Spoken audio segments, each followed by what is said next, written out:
দেখতে দেখতে শীতের সময়টা কিন্তু শেষ হয়েই গেল। এবছর মনে হয় যেন চোখের পলকেই শীত শেষ হয়ে গেল। কোথা দিয়ে যে গেল টেরই পেলাম না। গত বছর জানুয়ারি মাসটা কিন্তু অনেক বেশি শীত ছিল। একদম পুরো জানুয়ারি মাস ঘন কুয়াশা আর অনেক শৈত্যপ্রবাহ ছিল। এবছর শীতের সেরকম কিছুই টের পাইনি। তো আসসালামু আলাইকুম, সবাই কেমন আছেন? আশা করছি সবাই অনেক বেশি ভালো আছেন। আমি আলহামদুলিল্লাহ ভালো আছি। চলে আসলাম আমার পেজ থেকে ছোট্ট একটি ডেইলি ব্লগ নিয়ে। তো শীত চলে যাচ্ছে, মনটা কিন্তু খারাপ হয়ে যাচ্ছে। শীতে সবকিছু খেয়ে শান্তি, ঘুরে শান্তি, পরে শান্তি। কিন্তু এই যে গরমকাল আসছে, এটাই তো কোনো কিছুতেই শান্তি নেই। অনেক বেশি অস্বস্তি হয় সবার।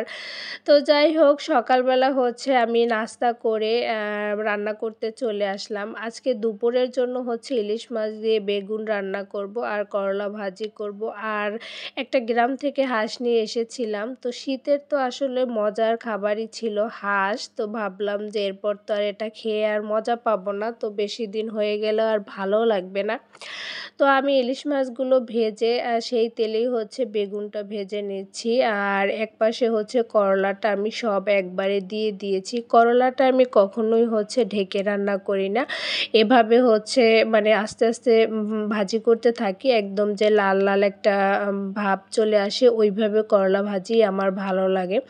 আর ইলিশ মাছে তো বরাবরই যারা আমার ভিডিও দেখেন জানেন আমি খুব বেশি মশলা ইউজ করি না। আমি শুধু পেঁয়াজ হচ্ছে আর হলুদ মরিচ এগুলো দিয়েই রান্না করি। তো এখন হচ্ছে করলা ভাজিটা হয়ে গেছে, আরেক পাশে মাছের ঝোলটা দিয়ে দিয়েছি, ওটা আস্তে আস্তে হচ্ছে।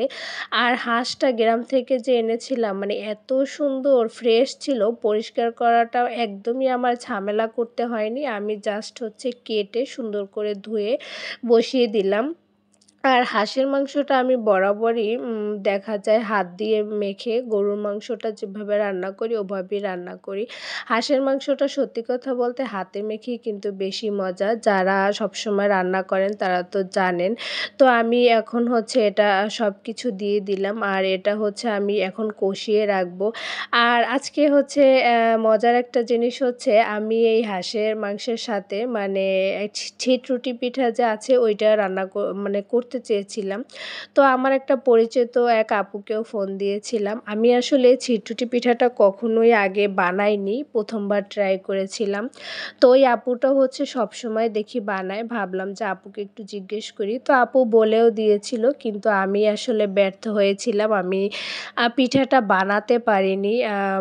ভেবেছিলাম যে দুপুরে হচ্ছে ইলিশ মাছ আর করলা ভাজি দিয়ে খাবে। আর যেহেতু দুপুরে ওর বাবা আসেও না, রাত্রেবেলা আসে। তো রাত্রেই হচ্ছে এটা খাবো, তখন একটু ঠান্ডাটা বেশি থাকবে। শীতের সময়টা দিনের বেলা কিন্তু ওরকম শীত লাগে না বললেই চলে। তো আমি আসলে সেই পিঠাটা বানাতে পারিনি। শেষমেশ আমি সেইটার ভিতরে হচ্ছে আবার গুড়-টুড় দিয়ে তারপরে হচ্ছে নারিকেল দিয়ে তেলের পিঠা বানিয়ে ফেলেছিলাম। তো আমার আসলে এত বেশি খারাপ লেগেছিল।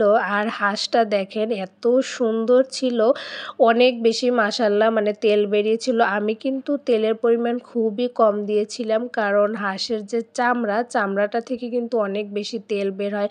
আর হাঁসের যদি চামড়াটা না নেওয়া হয় তাহলে কিন্তু হাঁসটা ওভাবে খেতে মজাই লাগে না। তো হাঁসের গোশের কালারটা কিন্তু খুব সুন্দর এসেছে।